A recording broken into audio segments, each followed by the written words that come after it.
Hey investors, Bradley here from Watson Estates, and you're listening to the largest and fastest growing podcast for Toronto real estate on iTunes, Spotify, and Google Podcasts.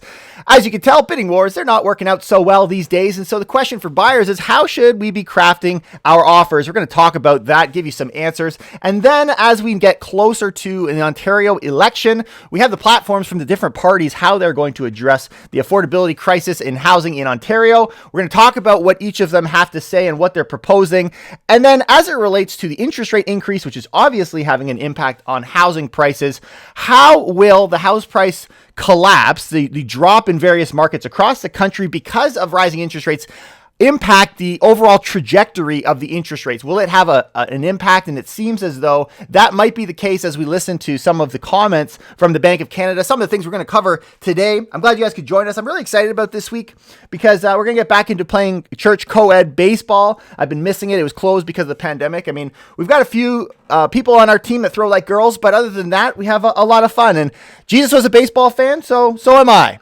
I mean, he even gave a sermon on the mound. But we like to have some fun in the show, and I'm glad you guys continue to join us religiously. Please hit the like button. Leave us a comment if you have anything that you want us to cover. Some of the news. There's news flying at us every which way. People trying to figure out what's going on in the market. As an investor and broker myself, I also want to know, and hence the research and sharing it with friends like you has been an absolute pleasure. And you can find out what we're doing at Watson Estates by jumping over to our link tree. We'll put that down in the comments somewhere on our page. Take a look, and if there's anywhere that we can work with you guys, happy to connect. But for no other reason, just to share our findings. There's so many interesting things, and this is really the heart behind our podcast. But as promised, we're going to jump right into, as a buyer, how should you be crafting your offer, and maybe some of my thoughts on it as well.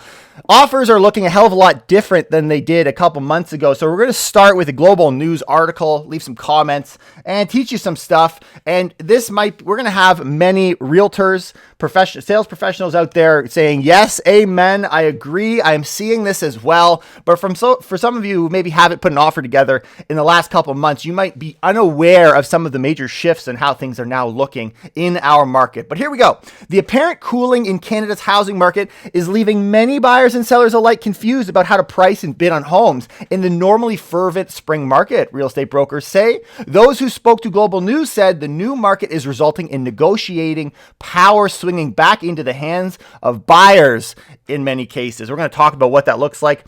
The broker and founder of One Group Real Estate in Toronto is who they spoke with, Nazma Ali. But the difference, she says, between the midwinter market, which is before the Bank of Canada started increasing interest rates, and today, they say, is day and night. But before we get our panties in a bunch, say day and night, it shifted that fast. And in some sense, it does feel fast. Feels fast for a real estate market because the real estate market is slow, super slow. It actually seemed to take some time, and we kind of saw it coming on our show as we were kind of documenting that for the last couple months. But it does, in the sense of difference, appear to be day and night. Back in January, February, properties across Ontario, like from whether it be cottages or the urban core, we were seeing multiple offers going well over asking. Well, here's what we got now. Every single home that went on the market was expecting and was getting multiple offers. So this is what we saw before. The strategy then saw sellers accepting offers on the single day, playing on the expectation that a bidding war would drive up the end price. Buyers had little leverage as sellers were under no pressure to accept the first offer they received. Even bully offers were often coming up short because here's what they say. Why would you take a bully offer when they feel like they could get an astronomical, magical number on offer night? Your bully offer is probably going to show up again, and we're going to have a bunch of cuckoos there bidding up. And so even bully offers, it got to a point where bully offers were not really sticking. When we looked at the numbers from April, and I'll share with you some of the numbers that we see as we've crossed the midpoint of May as well. But this is the reported from Treb Stats. The number of April sales was dropped about 41% from the same month last year. Not as big a surprise as 27% drop from March in 1 month. Almost 30% drop. The result, many prospective buyers are waiting on the sidelines, looking to see where interest rates will land. So there's this wait and see attitude and how the housing market reacts before jumping back into their search. Here's a question for you guys, something I'm trying to figure out myself as well. Is it buyers sitting back and waiting to see? Or is it buyers' inability to afford and buy in the market? Are they handcuffed or are they willingly waiting on the sidelines? Let me know what you think in the comments below. I think there's a little bit of a mix in there, but I'm curious what you guys think on which is the primary driver, because if you're handcuffed, then the elections is going to have a big impact on how we can deal with affordability. If it's really just people waiting and seeing, well, then we'll see at the bottom in the housing. You'd expect the market would pick up rather fast on the other side. But when we look at prices, the average home price in Toronto last month being in March, was more than 1.2 million, down from 1.3. Sorry, this is talking about the April stats, and was still about 15% higher than the year before. So we have these giant drops. In fact, $100,000 drop. Meanwhile, we're still up 15%. How is that all playing out with the average price about $1 million? And they break it down into these steps, or at least I'm going to summarize it in these steps because I think it's a really good, we kind of watched this happen and we saw it all. So you guys, this will be familiar, but you'll really see the step-by-step change that transformed and why I don't think it's day and night, but really was a process. Step one. This pricing change didn't happen overnight. We saw a gradual drop in the number of people coming by showings and a slow dawning on sellers that their home might not be able to generate the buzz it used to when the market was hotter. There were sellers saying, you know what, home prices are so high, plus it's the spring, it's a good time to list.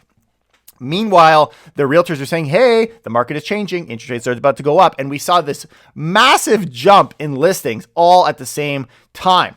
But also, where these are the guys that got caught. If you want to talk about which buyers got caught the worst, it was this step two that really is going to hurt as these continue to close and maybe not close and become available to you again as buyers. I like to refer to as the illusion. They started accepting offers that were based on what a nearby home on the street last went for instead of waiting to see what they could get on offer night. That's the seller. But the result was that prices stayed elevated for longer until buyers started waking up to the actual market conditions. We have this scenario where you're expecting by holding offers, I'm going to get, 20, 30 showings at least this weekend. Why would I not? And I'm going to be seeing 10 offers, 20 offers. Meanwhile, that's not at all what happens. We start saying you're sitting there and you're watching bidding. The presentation comes, let's say Tuesday. Here we are on Saturday, and I've got 2 showings this weekend, and I don't even know if either of them are interested. All of a sudden, one of them brings you a bully offer that's somewhat close, maybe even higher, because they don't realize the shift that's been taking place. Because let's face it, they've been focused on buying, not selling a house. So now you come in with this massive offer. Okay, I will accept that bully offer. Not too bad, knowing full well information that the buyers have not yet received, which leads us to step 3, which is the buyer waking up. It came later. There's this delay, but the lower number of bids some properties are receiving have clients questioning why they should bid significantly above the asking price if sales are down. The numbers just came out. Sales are down. There's less competition. And even when I'm in a bidding war, there's not 10, 20 offers. There's 2 of us. So why am I going to go 100, 200,000 over asking? And that is the ultimate shift that has now happened, where people are realizing bidding wars aren't even working. We're getting to this point now where that's not even what's taking place. In fact, from my experience and what I'm seeing, the properties that are fetching the best price are actually those that are taking offers right away. Now, this obviously is very dependent on the market. There are properties that still have bidding wars.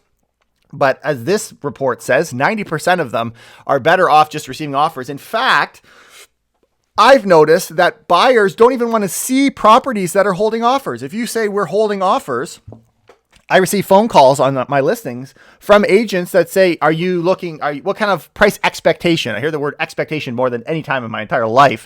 What is your client's expectation of price? And based on that, we'll decide if we're going to have a showing or not, because there's plenty of options right now, lots of fish in the sea. Why would I catch yours? Well, this leads us to the question, how should you be crafting an offer? What are buyers doing so that we're all on the same page? They're talking to a Toronto realtor from Century 21 here. The cooling housing market has fundamentally changed how buyers should be understanding list prices. And there's a lingo in here that realtors are familiar with, but the rest of you should be too. With less demand driving up sale prices than in previous month, the last price might be closer to what the list price, might be more in line with what the seller is expecting. There might even be room to negotiate down. Really? Yeah, a lot of them. The confusion is when a consumer sees a house listed at $1 million, are they expecting 900,000 or are they expecting 1.1 million? We're in this limbo right now. We're in this awkward transition, which is leaving a lot of buyers questioning. And the answer is found with your realtor looking a little bit deeper and really not that far, maybe a little bit lower below the surface, or they can make those phone calls. But one of the best clues to really gauge that list price is the style of offer presentation, whether a home is accepting bids at any time or just a single night. And here's another trick that I will reluctantly share with our real estate professionals out there. When you're booking appointments, this is something that I figured out and I totally take advantage of right now. And I like to think you guys will too. And I think this should actually change. I think this is a flaw in the real estate business right now. A lot of these programs are using, I know Showing Time is a big one, Broker Bay. They've got these appointment booking sites. You can book it online, which is a fantastic tool. The problem here is when I'm booking my showings, I can see time slots that are blocked off because previous showings have been booked. So I can book an appointment. We just did it this weekend at the beginning of the weekend and look and see, depending on your timing, you can get a very good idea on how many showings are actually happening. So I know when I'm going to be talking to a seller, it's got one showing or no showings or 5 showings, and that will maybe determine whether I book a showing at all.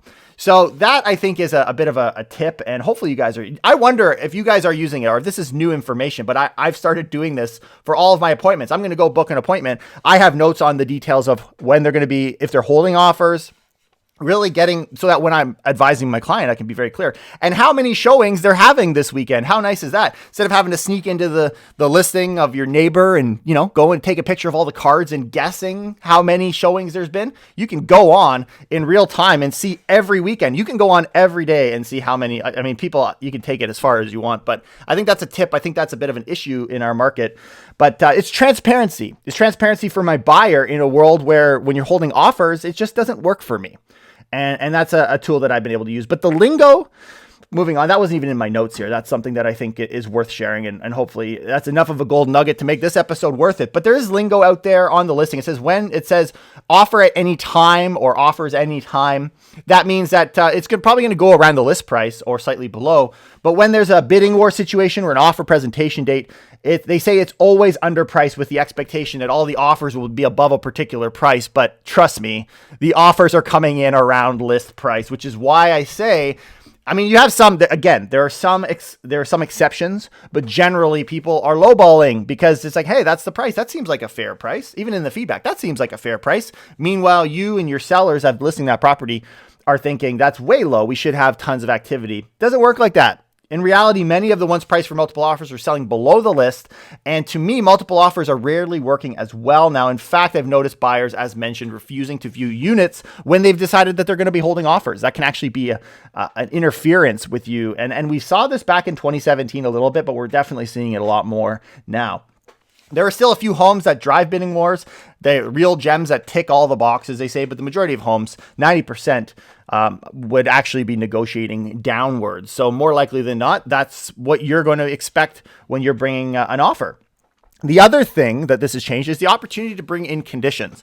I hope this is long-term, but conditions are playing back in. You got financing conditions, you got inspection conditions, and the big one is escape clauses, the opportunity for the buyer to sell their home. I've submitted multiple offers. I haven't had any stick yet with a willingness to wait for us to sell our home because, let's face it, the seller's realizing the pain that's out there. But I would advise before you go and buy something that you have confidence in the sale price. And if that means you want to go out and see and buy first, that leads you directly into the hands of an escape clause. With an escape clause, that essentially allows the seller to continue to market the property and to sell the property. And if they get an offer for someone else, then you got 48, 72 hours, whatever you've determined in your agreement, to either firm up your conditions or move along. In practice, though, when it's property sold conditional, because that's how it's illustrated or shown on the listing after that sale has been made, what kind of buyers are going to want to go look at a home that is sold conditional? So that could also be an idea. I have not done this, but it could be an amazing idea.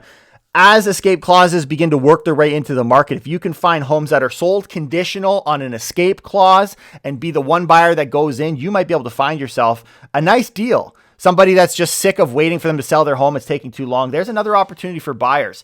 When everyone else is freaking out and there's issues, it's a really amazing opportunity to take advantage of these things. In the ideal scenario, you'd sell in a seller's market, buy in a buyer's market. Right now, we find ourselves in the heart of a balanced market, and that seems to be continuing to push downwards. So those numbers, we'll have to wait until the end of May to find out. But we can get an idea of prices. Where do we stand mid-May? As of today, from what I can see, I was able to pull some rough numbers from House Sigma, and I thought this was extremely fascinating. The GTA prices, the average prices across the board, all housing types, were in May 2021 around $950,000. Well, in May 2022, with all the price drops, they're sitting around $1,050,000, so $100,000 over asking. And what's really neat here is in Toronto, all housing types last year sat at around $950,000 and now is at $1,050,000. So identical in price. You could buy a Toronto home, an average Toronto home, at the same price as an average Toronto home. But the difference here is that Toronto is headed upwards generally, and the GTA is on a downward slope. So for all of you fans out there that have been sitting back and you've had properties and you're like, the price keeps dropping, why am I in Toronto? Brad, you promised that Toronto would do well. Everybody moved back to the city, but I haven't seen that. Now we are. Now we actually are back at par, and it seems as though we're going to begin to favor Toronto from this point forward. Not something you're going to hear in the major news, but just some rough numbers that show you that Toronto is now, I believe, going to continue to outperform the GTA. And despite all of the surges in price in those suburban markets, it seems as though we're all back to normal again, and everyone is doing equal, and things are going to shift. Okay, so that gets you into having hopefully an idea of how to craft your offer. But obviously we have an election coming up. And what is one of the biggest issues on the table, the biggest issue on the table, and it has been for years, is obviously the housing market, right? And there's many Canadians, according to a Global News article that says that struggle to enter the housing market. They say there's nothing we can do. In fact, they talked to this guy, Mac Ross, who's an assistant professor of Western University in kinesiology, London, Ontario. He tells Global News he's struggling. He, a professor, is struggling to find a home big enough for his growing family, even with his salary. In London, no offense to the London people out there, but it gets worse the closer you get. The family of four has been renting a 2-bedroom home for the past few years, but the addition of a new baby has pushed Ross and his wife to want to go out there. They've put together a down payment. They want to look for a 3-bedroom home. And that's been 5 months ago they were looking. And they're seeing homes that they're kind of looking for $500,000, which is kind of cute. But the homes have been selling $200,000 over asking. And he says at that point, there's nothing we can do. It kind of boggles the mind that people are willing to pay that much. And he says we won't be able to get a home, I don't know, until the bubble goes or something. The problem with waiting for the market to crash is it's all due, for the most part, because of affordability and interest rates rising, which means it's still hard. Even when prices are going down, costs go up. What a terrible situation. We have housing affordability eroding. A recent report from the Mortgage Professionals of Canada showed 29% of respondents felt now is a good time to buy a home in their community. The lowest that figure has hit in the 12 years of the survey. So you're asking people, is now a good time to buy? And we've got 29% say yes. So the vast majority is saying no, but we get even more detail when we go and dive into, there's more than 2,000 people interviewed, the vast majority of whom were already homeowners. The market outlook is even worse among the only 1 in 5 respondents, who don't own a property. Only 3% said now is a good time to buy. So of the people who don't own a home, they're all saying it's a terrible time to buy. 97% say it's a terrible time to buy.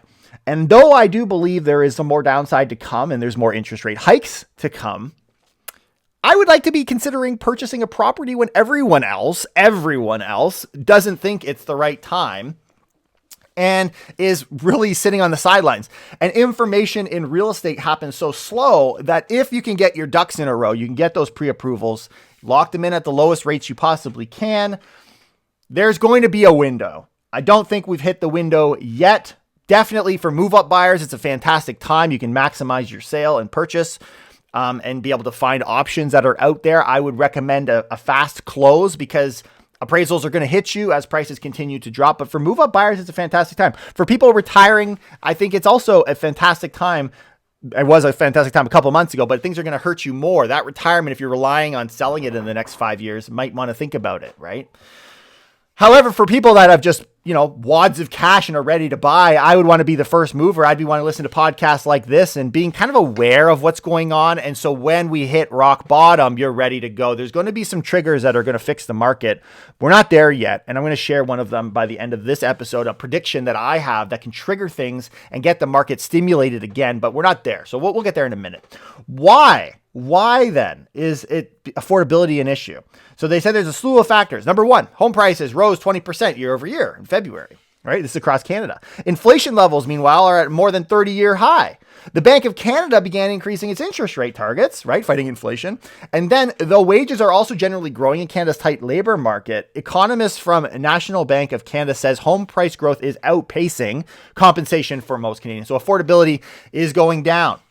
It continues to worsen. The National Bank's affordability monitor at the end of last year showed the ability for Canadians to pay down their mortgage in major cities across the country deteriorated every quarter of 2021.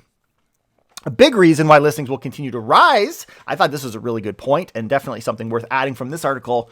The spring market typically is a busy time in Canadian real estate. It could see some relief with additional listings coming in the market of owners look to, quote, offload properties to minimize mortgage payments or maximize returns. This is a good point. And this is not your emergency sellers, right? So you don't have this shock, and we might have some more emergency sellers, but I think most of that has come and gone. I think they've taken the haircut. But beyond people that are desperate, maybe we have pre-constructions coming up. Those are going to continue to have desperate sellers.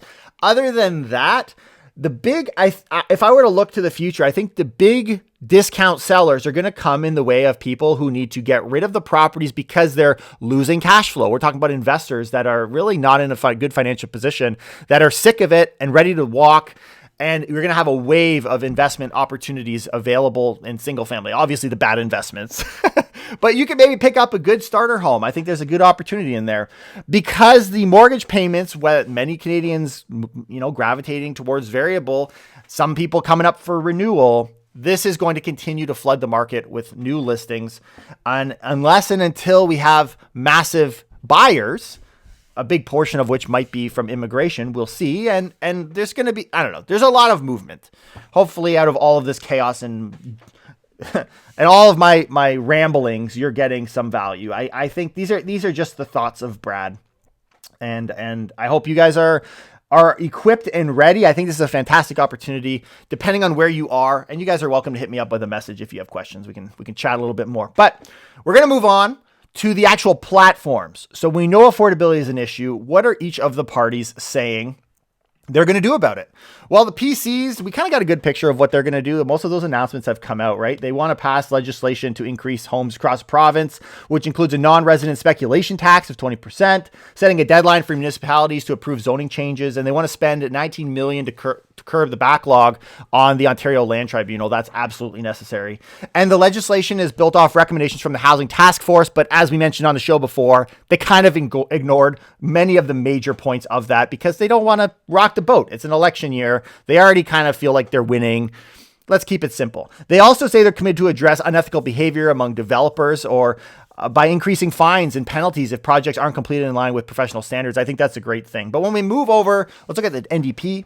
Ms. Horvath and the NDP pledged to end exclusionary zoning to increase the supply of affordable housing. End exclusionary zoning, not a bad thing. They plan to establish an organization titled the Housing Ontario to finance and build at least 250,000 affordable and non-market rental homes. Meanwhile, want to reintroduce rent control. That's an oxymoron. They want to ensure new tenants pay what the last tenants paid, which is just terrifying, right? Like you're going to remove a tenant, you have to keep the tenant rent from that is just industry shaking. I'm going to repeat that. The NDP also pledged to reintroduce rent control and ensure new tenants pay what the last tenant paid. Good thing that nobody wants to invest in Ontario, huh? That'll really help with increasing the supply of rentals. Rent control for buildings built after 2018 were scrapped from the PC government. Well, they want to obviously reintroduce that, and includes a focus on social housing by building 100,000 units and updating an additional 260,000. That having tenants pay what they paid before thing, that's a big one. You want to shake up the housing market. I don't know any young person that shouldn't be voting for NDP. If you want to destroy the housing market, at its very, like, you're going to have nobody wanting to invest in housing.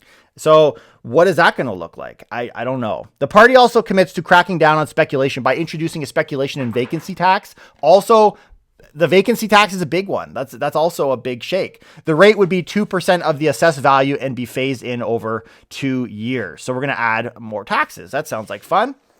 Liberals are saying that their last to release their housing plan, they kind of waited out to see what everyone else was doing, but they're promising a 5% tax on vacant homes for foreign buyers and 2% for Canadian owners. We want to get rid of the vacant homes. And I think that's generally a good thing. The party says the revenue projected at $450 million, they're just going to sell it, or like, I love how it's like, we're going to get this much money. If everyone's paying taxes for vacant units, people aren't going to keep the units vacant. They're going to do something with them, right? Like they'll sell them. And now, again, plays itself through the housing market, or they're going to rent them out to long-term tenants, which I think was the goal. That was the point. We want to create rental housing. And they wanted to go towards affordable housing projects of $450 million. The party said it would support the housing task force. It's like the PCs, they hire a task force, but then they don't listen. So Liberals like, we're going to actually listen, and we're going to build 1.5 million homes within the next 10 years that they have set as a target, which is virtually an impossible target, by the way. But it's cute that they're we're going to do what your guy said because you didn't listen. I think that's hilarious. So politics. The Liberals also pledged to reinstate rent control for all buildings in the province, meaning landlords can only raise rents each year by a small regulated amount. That is a very small version of what the NDP are planning. I don't think rent control is the solution, but I would rather have rent control than, locking tenant rates. That's craziness. Mr. Del Duca's Liberals are also promising to build 138,000 deeply affordable homes, whatever that is, deeply affordable. It's like more affordable. Affordable is such a loose word anyway. So what is deeply affordable? Whatever you thought was affordable, this is more affordable. Whatever. But they wanted to include supportive housing and homes for Indigenous people. I think that's great. To speed up housing construction, the Liberals plan to give municipalities $300 million over the next 5 years in an effort to expedite planning processes. I think you need to hold them accountable. I think that we could be a little stronger than, just trying to speed them up and put money into expedition. I think you need to actually kind of regulate that. I think the PCs are maybe a little stronger on that category. But when we look at Greens, I've had a lot to say about the Green Party because they kind of come up with these different perspectives. The Ontario Greens commit to build 160,000 affordable community rental homes in partnership with co-op and nonprofit housing providers. The party's housing affordability strategy also includes building 22,000 Indigenous owned and operated permanent homes and investing in 15-minute neighborhoods. The party says it intends to launch a green building program that's appropriate, to construct sustainable energy efficient developments, because let's face it, the homes we build these days aren't so energy efficient that you need to put an air exchanger in them to make them less efficient. But anyways, it's your Green Party, right? The Greens have also proposed a 20% tax on domestic buyers of multiple homes. So again, let's hit the investor, which I think is appropriate, just bad timing. And this is the thing, right? It really will not just come down to what they are standing for, but when they do it, what party is best at timing them in an appropriate manner with the market. The party says it would introduce a first-time homebuyer support plan that would make sellers pay for home inspections, as well as implement a province-wide multiple home speculation tax and vacant home tax. So there you go, those taxes. But I do like the idea of allowing home inspections. We had a home inspector on our show, Alan Carson. I hope you guys had a chance to listen to that. There's a lot of shifts that are happening in the inspecting industry. I hope that plays itself through all of the political parties, not just the Green Party, but again, something that would shake up the market. And then we've got this Ontario Party. And you look up Ontario Party, and essentially it's just this extreme right-wing PC party once again. And the party says it's committed to adjusting exclusionary zoning by giving property owners more freedom to construct 2- and 4-unit residential buildings in existing neighborhoods of single-family homes. That was part of the plan from the task force. So they're kind of isolating and focusing in. And again, I think that's a fantastic idea. It's about timing. It's about improving the yellow belt. And it's unfortunate we have to go extreme in order to have a party that proposes that. I think there's something in there for everybody. But they were the ones confident enough to say it. I think that's the way we will eventually go across the country, not just Ontario. But the party also pledges to establish a foreign purchasing ban on residential homes and strike a money laundering task force to investigate corruption in the industry. Again, things that need to happen.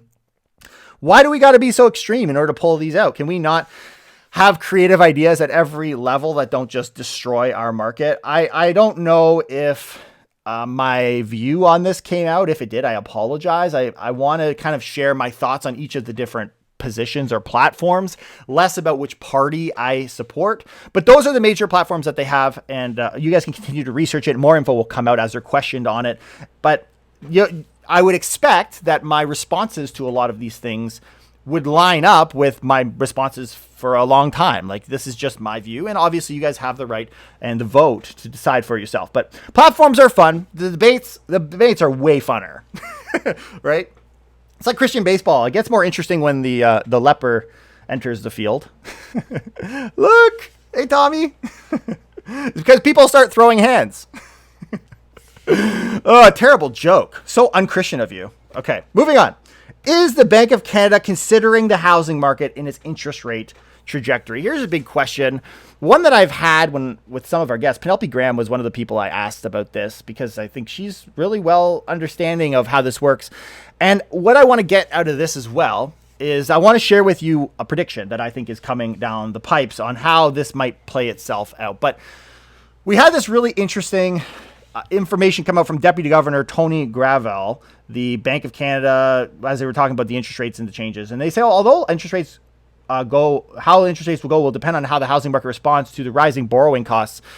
Because what's fascinating here is inflation isn't tied to housing prices, which is new information to me as well. So why are we looking, or it's interesting in itself that the Bank of Canada is aware or familiar with what's going on in the housing market. That already is kind of interesting because it doesn't play into inflation. And the whole point of raising interest rates is to address inflation. Well, Mr. Gravel said the central bank's policy rate, which has been at 1% since April, is still too stimulative. Obviously, they're aiming, here's what they say, they're aiming between 2 to 3%, which is actually a pretty big gap, relatively quickly. And we see that already playing out. But whether the central bank pushes its policy rate above that 2 to 3% will depend in large part on the real estate sector. How is real estate going to be impacted? The problem is this slowing might be amplified this time around because highly indebted households are facing high debt servicing costs and will likely reduce household spending more than they would have otherwise. He noted the Canadian household debt to income ratio hit a record 186% by the end of 2021. Again, are they handcuffed because of the interest rate increase? Are they stuck, or are they waiting on the sidelines? This I think speaks to the side where they're stuck and they're just so influenced by the rising of rates. And I think if any other country, Canada would be the one that would see, this massive change. But to look at both sides, on the flip side, Mr. Gravel said the housing market may prove to be more resilient than the bank expects, which could encourage it to move interest rates above 3%. So here's how I look at that. In other words, politicians, which we just talked about, and the Bank of Canada are committed to bringing prices down no matter what. Because if housing prices continue to do well, there's lots of room to go on increasing interest rates. As long as housing prices are higher, we'll keep going. Well, so ultimately, until the housing market feels the pain in an obvious way, we're going to keep moving forward. And if they do feel the pain, it's also going to put a bit of a halt. So really, we're left to think, is the interest rate increase going to play itself out in a very severe way in the housing market early on or not? So here's a quote. Specifically, we could also get stronger demographic demand from immigration or some of other increase in housing demand we saw during the pandemic for bigger houses, suburban locations, which is kind of opposite of what we're actually seeing. It could persist much more than we had factored in onto our projections. So there's a lot of moving parts, but really the moving parts on whether interest rates can go nutso beyond the 2 to 3% is going to, it sounds like, be determined by real estate. Once again, real estate becomes the biggest talking point, even when it's not considered into inflation. And so, in my opinion, this right here is massive insight. Mr. Gravel's speech offered the clearest explanation to date about what the senior bank officials will be watching as they determine the pace and trajectory of interest rate hikes. They're watching your real estate mortgage. They're watching the real estate prices and what they do in major markets or major cities and all housing across the country. He said they will also be paying close attention to commodity prices and shifts in consumer spending. So when we look at it, and this is a point that I agree with, Simon Harvey, head of foreign exchange analysis with Monex Canada, said the housing market is more likely to be a constraint than a tailwind to interest rates moving higher. What he's saying there is, actually, let me read his quote. When I'm looking at house price growth, price to income ratios, it just doesn't add up. At some point, there will be a cooling effect from an increase in interest rates. It seems as though, and I agree, that that home prices will be more affected by interest rate increases than you expect. That's my thinking. And so therefore that could actually put a damper on our ability to increase interest rates at the Bank of Canada. So not only is it kind of a thing that they're paying attention to and what happens in the housing market, it seems like the thing to be paying attention to in determining where interest rates go and where that ceiling will end. But at the end of the day, your housing prices are going to get hitted. They're going to get batted out of the park, right? In any case, if they're not in the first run, then we'll do another one, right? So one of the other questions, and I'm really going over time here, but I just quickly talk about a stagflation. Is this a stagflation scenario that we saw in the 70s and the 80s? And the speech he called the perfect storm that came out here, it really determines that no, it's not a situation of stagflation. It's a question that I've had as well. Despite there are some similarities, commodity prices going up and it's versus oil, but also in today's situation, you've got the supply issues. It seems similar, but the difference is stagflation involves high inflation, which we have, but then high unemployment and low economic growth. In Canada, anyways, we do have high employment. We have good employment levels, and we have strong economic growth. So therefore, we will not find, they say, ourselves in a stagflation scenario, but we'll gauge that. We'll keep watching it. Unemployment right now is at a historic low. The bank expects the economy to grow 4.2%. and 3.2% next year. So it seems as though we're in a perfect scenario to be able to handle it. Again, the big decision maker then will be house prices and what impact will come out of that. But one prediction, as promised, that I have is I believe that we will see changes to the stress test in as early as 2022. There's already conversations about it. I am leaning towards it happening even in 2022, but if not, it'll be shortly thereafter.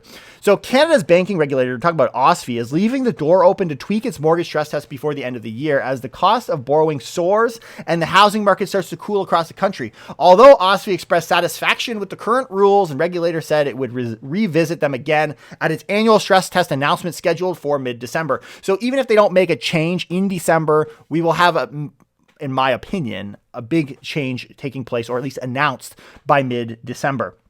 Today, as we look at rates, we see average 5-year fixed landing around 4.19, which is up from January of 2.69. And that means the borrower would now have to be approved at the 4.19, 2% above that. So 6.19, which is already above OSFI's 5.25 rate.